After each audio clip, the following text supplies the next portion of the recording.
Good morning friends, Facebook friends, WhatsApp friends, YouTube friends, అందరికీ దేవుని ప్రేమతో గుడ్ మార్నింగ్. క్రీస్తు ప్రభునామంలో మీ అందరికీ వందనాలు.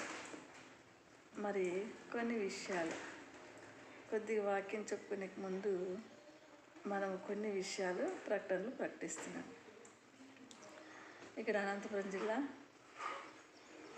రుద్రంపేట బైపాస్ నియర్ టమోటా మండి మార్కెట్ దగ్గర కక్కలపల్లి కరెంట్ ఆఫీస్ నుంచి కక్కలపల్లి మంగళూరు కాలనీలో ఇక్కడ దైవ కృప ప్రేయర్ మందిరం అని చర్చి ఉంది.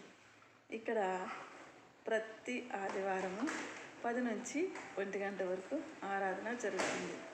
ప్రార్థన ఉంటుంది, వాక్యం ఉంటుంది, స్వస్థతలు ఉంటాయి. మరి వ్యక్తిగతంగా ప్రార్థన చేసుకునే వాళ్ళు కూడా మిగతా సమయంలో కూడా మరి వచ్చి ఇక్కడ ప్రార్థనలో గడపచ్చు.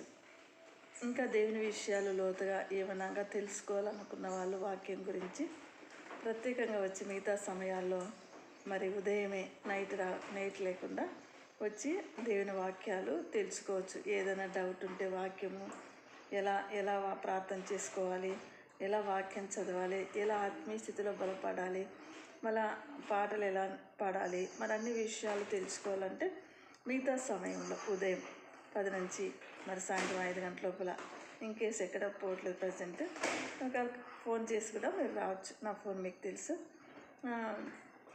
ఈ విషయాల్ని గమనించాలి. ప్రతి ఆదివారము ఇక్కడ Kakkalapalli Mangaluru colony Kakkalapalli current office దగ్గర నుంచి just 5 minutes walkable distance Mangaluru కాలనీలో దైవకృప ప్రార్థన మందిరం అన్న చెప్తారు. లాయరమ్మ అన్న కూడా ఎవరైనా చెప్తారు. ఇక్కడ అందరికీ అదే లాయరమ్మ అంటే ఇక్కడ అందరికీ బాగా తెలిసిపోతుంది. దైవకృప అన్న తెలిసిపోతుంది. 10 నుంచి 1 గంట వరకు ఆరాధన జరుగుతుంది. ఎవరు కూడా మర్చిపోవద్దండి. మరి ఆదివారానికి సిద్ధపడి అందరూ రావాలని మనసారి కోరుకుంటున్నా. ఇక్కడ కొన్ని విషయాలు మీకు తెలియపరుస్తున్నాను. మనము ప్రతిరోజు ప్రార్థన చేసుకోవాలి, వాక్యం చదవాలి, మరి దేవుని మాటలు ధ్యానించాలి, మరి పాటలు పాడాలి. మంచిగా మనం ఎందుకు చేస్తున్నాం ఈ విషయాలను గమనిస్తే మనం రోజు నీళ్ళు తాగాలి, కాఫీ టీ తాగాలి, టిఫిన్ తినాలి, మధ్యాహ్నం భోజనం తినాలి, రాత్రి తినాలి, మనం ఫ్రూట్స్ తినాలి. మన శరీరానికి కావాల్సినవి అన్నీ కూడా మనము ముందుగానే మనం సిద్ధపరిచి చేసుకుంటూ ఉంటాం. అలాగే లోపల ఉంటున్న మన ఆత్మకుడుగా మనం రోజు మన ఆత్మని బలపరచాలి. మన ఆత్మని మంచిగా ఉంచినప్పుడే మన శరీరం బాగుంటుంది. ఇక్కడ శరీరం మాట్లాడదండి. ఈ శరీరము ఎప్పుడు మౌనంగా ఉంటుంది. కానీ మాట్లాడేది ఎవరంటే ఆత్మ 2 రకాలుగా మనతో మాట్లాడుతూ ఉంటుంది. మంచి చెప్తుంది, చెడు చెప్తుంది. కానీ మనం మంచిని గ్రహించి మంచి చేస్తూ ఉన్నప్పుడు ఈ చెడు చెప్తున్న ఈ ఆత్మని డౌన్ చేయగలుగుతాం. ఈ ఆత్మే శరీర క్రియలు. ఈ శరీర క్రియల్ని ఆపగలుగుతాం. ఈ ఆత్మీయ కార్యాలను మాత్రం వినగలుగుతాం. ఎప్పుడు వినగలుగుతామంటే మనం ప్రతిరోజు ప్రార్థన చేసుకుంటూ, వాక్యం చదువుతూ, దేవుని మాటలు ధ్యానిస్తూ మరి ఆత్మీయ స్థితిలో బలపడాలని మనం అడగాలి. కానీ చాలామంది ప్రార్థనలు అయితే చేస్తున్నారు. లాస్ట్ వాళ్ళు చనిపోయే స్టేజ్, ముసలి వయసు వచ్చి చనిపోయే స్టేజ్లో ఉంటున్నా కానీ మనసు మారట్లేదని దేవుడు చెప్తున్నాడండి. నా ప్రియమైన సంగమా, అంటే మనం ప్రార్థన చేస్తున్నప్పుడు, వాక్యం చదువుతున్నప్పుడు, మరి దేవుని మాటలు ధ్యానిస్తున్నప్పుడు, దేవుని భయభక్తులు కలిసి జీవిస్తున్నప్పుడు మన చెడు ఆలోచనలు మారాలి, చెడు చూపు పారాలి, చెడు ప్రవర్తనలు మారాలి. మనలో ద్వేషం, అసూయ ఇవన్నీ ఏమున్నా కూడా చెడువి అవి వెళ్ళిపోతూ ఉండాలి. వెళ్ళిపోతూ ఉంటున్నప్పుడు మాత్రమే మనం ఆత్మస్థితిలో బలపడుతున్నాం అనుకోవాలి. అందుకే మనల్ని మనం పరీక్షించుకోవాలి. వేరే వాళ్ళ కోసంగా దేవుడు ఏమన్నాడు, నీ కోసం నేను వెళ్ళిపోతున్నాను పరలోకానికి, పరిశుద్ధాత్మను మీకు పంపిస్తున్నాను, మీకోసం మీరు ఏడవండి అని చెప్పాడు దేవుడు. అందుకే ఎవరు ఆత్మ కోసం వాళ్ళు ఇప్పుడు నన్ను నేను పరీక్షించుకోవాలి. ప్రతిసారి నేను ఎలా మాట్లాడుతున్నా, ఎలా ఆలోచిస్తున్నా, ఏం చేస్తున్నా, అలా అనుకున్నప్పుడు మనలో డీపాల్స్ని దేవుడు చూపిస్తాడు. మనుషులు చూపించాల్సిన అవసరం లేదు, దేవుడు చూపిస్తాడు. అప్పుడు ఓ ప్రభువా, నేను ఇలా చేస్తున్నాను, నన్ను క్షమించినైనా వీటిని తొలగించ అని మనం ప్రార్థన చేసుకుంటూ ఎదుగుతూ ఉన్నప్పుడు దేవుడు మనకి ఇష్టపడతాడు. అప్పుడు మనలో ఆత్మ 2 రకాలుగా మాట్లాడుతూనే ఉంటుందండి. ఇక్కడే కాదు, భూమి మీద ఉండి పరలోకం వెళ్ళేంత వరకు మాట్లాడుతూనే ఉంటుంది. అందుకే ఈరోజు ఎందుకు ముసలి వాళ్ళే ఇంకా చనిపోయే స్టేజ్లో మంచాల్లో పడినప్పుడు కూడా వాళ్ళ మనసు మారలేదని దేవుడు చెప్తున్నాడు. చాలా డేంజర్ అండి. ఈ విషయాన్ని గమనించాలి. మనసు మారాలి. ఎందుకంటే నరుని ఆయుష్ గడ్డితో పోల్చాడు. ఆత్మీయ స్థితిలో లేకుండా మరణిస్తే నరకం ఎంతో భయంకరమైంది. ప్రభువు వెలుగు సంబంధి, ఆయన పరిశుద్ధాత్మ కలిగిన దేవుడు. ఆయనతో మనం కలిసి జీవించాలంటే మరి మనం కూడా అలా ఉండాలని దేవుడు ఆశపడుతున్నాడు. అందుకే ఆత్మ ఎప్పుడు 2 రకాలు చెప్తా ఉంటుంది.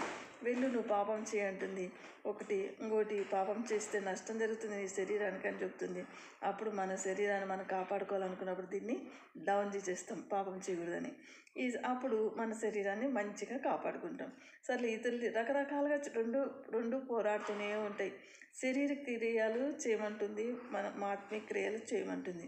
కానీ మనము బలహీనంగా ఉన్న దేవుని అడుగుతున్నప్పుడు, ప్రార్థన చేస్తూ వాక్యం చదువుతూ ఉంటున్నప్పుడు, అనేక రకాలుగా ఉంటున్నప్పుడు మనలో ఉన్న బలహీనతలు మనకు తెలుస్తాయండి. ఎందుకంటే మనము రోజు గడ్డి తినాం కదా, బయటికి వెళ్ళి పసలు అయితే తింటాయి. కానీ మనము మంచిగా ఆహారం చేసుకొని తింటున్నాం అంటే మనకి తెలుస్తుంది పాపం చేస్తున్నామా, మోసం చేస్తున్నామా, చెడు చేస్తున్నామా, ఇతరుల గురించి చెడుగా ప్రార్థన చేస్తున్నామా, ఇతరులు దోసుకొని దాచిపెట్టుకుంటున్నామా, ఇవన్నీ కూడా మనకి తెలుస్తాయి. అప్పుడు మనకు తెలిసినప్పుడు మనం చేస్తున్నది కరెక్ట్ కాదని నేనైనా ఆలోచించి, ప్రభా ఇవి తొలగించి నేను బలహీనతలని నేను బలంగా ఉండాలి నేను అన్నప్పుడు ఈ శరీర క్రియల ఆత్మ 2 రకాలుగా మాట్లాడుతున్న ఈ శరీర క్రియల గురించి మాట్లాడుతున్న ఆత్మని డౌన్ చేయగలుగుతాము, కంప్లీట్గా పడేయగలుగుతాము.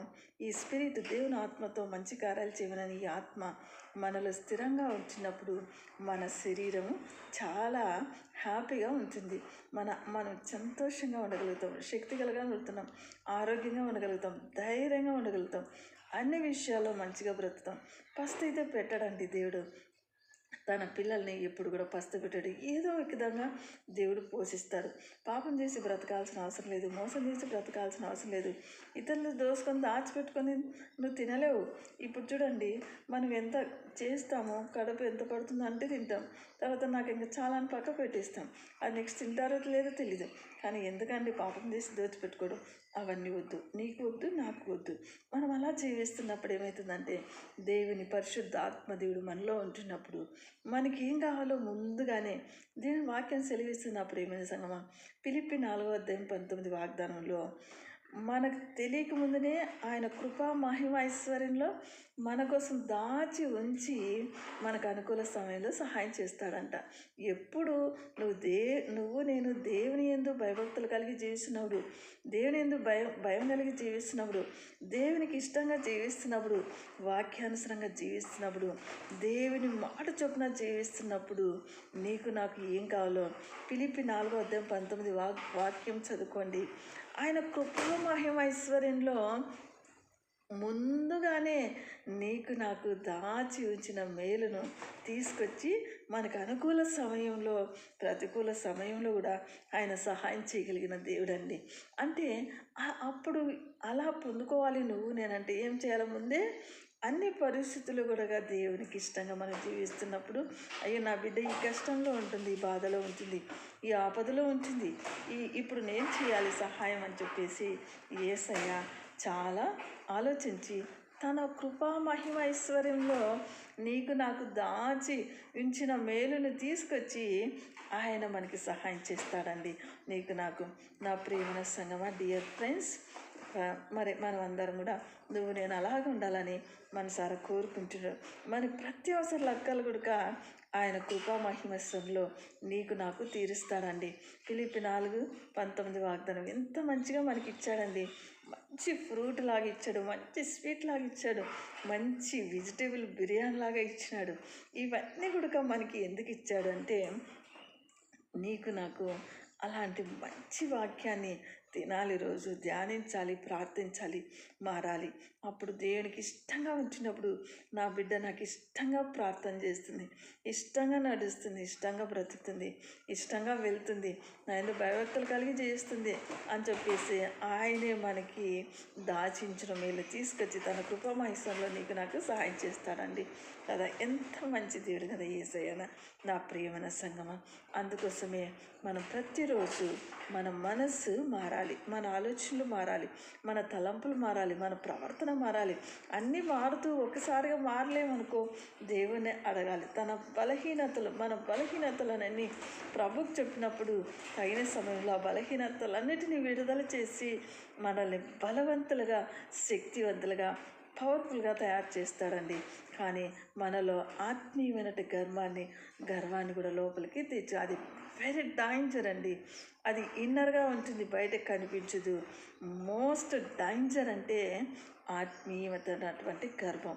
ఆ గర్వం ఉందంటే మనము ఎదగలేం, పరలోకం రాకడలు కూడా ఎత్తబడలేము. ఈరోజంతా ప్రవక్తలంతా పాతాళంలో ఉంటున్నారు. గొప్ప మేము సేవలు చేస్తున్నాం, స్వస్థతలు చేస్తామని ఫోటోలు పెట్టుకొని బజార్లో తిరిగిన వాళ్ళంతా పాతాళం కూడా ఎలిజిబుల్ లేకుండా పోతున్నారండి. ఆ స్టేజ్లో నువ్వు నేను ఉండకూడదు. ఎందుకంటే ఆత్మీయత గర్వం భయంకరమైనది. అందుకే దేవుడు చెప్పినప్పుడు ప్రతి విషయంలో లోబడే మనసు, తగ్గింపు మనసు, వినయ విధేయత కలిగిన మనసు దేవునికి ఇష్టంగా జీవిస్తున్నప్పుడు మనం ఎవ్వరు గొప్పవాళ్ళం కాదు. కేవలం ఆయన కృపను బట్టి, ఆయన చిత్తాన్ని, ఆయన యందు పాదాల దుమ్ముధూళి కూడా మనం సరిపోమండి. అలాగ జీవిస్తున్నప్పుడు మాత్రమే మన ఆత్మీయ స్థితిని కాపాడుకోగలుగుతాం, పరలోకాన్ని చేరుకోగలుగుతాం, దేవుని దగ్గర హత్తుకొని బ్రతకగలుగుతాం. అది మన జీవితంలోకి రానిచ్చుకోకూడదు. మనం ఎవరు గొప్పవాళ్ళం కాదు, నువ్వు నేను అనే విషయాన్ని గమనించినప్పుడు మరి ప్రతిరోజు మరి ఈ విధంగా మరి బలపడాలని అందుకే ప్రతి ఆదివారం ఇక్కడ కక్కలపల్లిలో 10 నుంచి 1 గంట వరకు ఆరాధన స్టార్ట్ చేయాలనుకుంటున్నాను. మరి సిద్ధపడిన వాళ్ళు మరి మధ్యలో మిగతా టైంలో కూడా వాక్యం ఎలా చదవాలి, ప్రార్థన ఎలా చేయాలి, ఆత్మీయ స్థితిలో నేను ఎలా బలపడాలి అనే వాళ్ళకి నేను మరి ఒక బైబిల్ స్టడీ లాగా కూడా మధ్యలో వచ్చిన వాళ్ళకి నేను వాక్యం చెప్పి వాళ్ళు మరి ఆత్మీయస్థితిలో బలపడాలి. మన ఆసక్తి కలిగిన వారు, ఒకవేళ సువార్త చేయాలనుకున్న వారు, సేవ చేయాలనుకున్న వాళ్ళకి కూడా నేను గైడెన్స్ ఇస్తాను. అది ఒకసారి మరి టైం కూడా వీలైతే పాస్టర్లు మీటింగ్స్ కూడా పెట్టాలనుకుంటున్నాను. నెక్స్ట్ అవన్నీ కూడా దృష్టిలో ఉంటున్నాయి దేవుని కృపను బట్టి. మరి ఆత్మీయులైతే మరి ప్రార్థన చేయండి నా కోసము. ఆత్మీయురాలైన దైవకృప అంటున్నారంట. నేను ఆత్మీయురాలైనప్పటికీ దీనురాలైన దైవకృప అన్న బాగుంటుందండి. లేదంటే నాకు ఎంట్రుకలు ఎక్కువ మందంగా ఒక జడ వేసుకోలేకపోతున్నా, 2 జడలు కలిగిన దైవకృప అనొచ్చు, లేదా దీనురాలైన దైవకృప అనొచ్చండి. ఈ విషయాన్ని గమనించండి నా ప్రియమైన సంగమం. ఫ్రెండ్స్, మీరందరూ కూడా మరి ఆదివారానికి అందరూ రావాలని, మధ్యలో ఆత్మీయ స్థితిలో బలపడితే ఆత్మీయమైన ఆహారం నేను ఎంతైనా ఇవ్వడానికి సిద్ధంగా ఉంచున్నానండి. ఎంత కష్టపడైనా ఇస్తారు. మీరు ఏ వాక్యం అడిగినా, ఏమడిగినా నా ద్వారా నా దేవుని కృపను బట్టి నాకు తెలిసిన విషయాలు మీకు ఓపెన్గా చెప్తానండి. మరి ఈ విషయాన్ని గమనించాలని మరి అందరూ కూడా వింటున్న ఈ మాటలు, ఈ వాక్యాన్ని వింటున్న మీ అందరూ కూడా దేవుని పేరు కృతజ్ఞత చెల్లించుకుంటున్నాను. వింటున్న మీరందరూ కూడా లైక్ చేయండి, సబ్స్క్రైబ్ చేయండి, కామెంట్ చేయండి. మరి అన్ని విషయాలు తెలుసుకొని బలపరచాడాలని మరి కొద్ది వాక్యాన్ని మీరు నాకు కూడా చెల్లించుకుంటూ thank you watching for this video to always. Miss అవ్వద్దండి. Don't miss you. సరే, మీ సరస్వతి అండ్ దైవ కృప and Ganga. Bye. God bless you.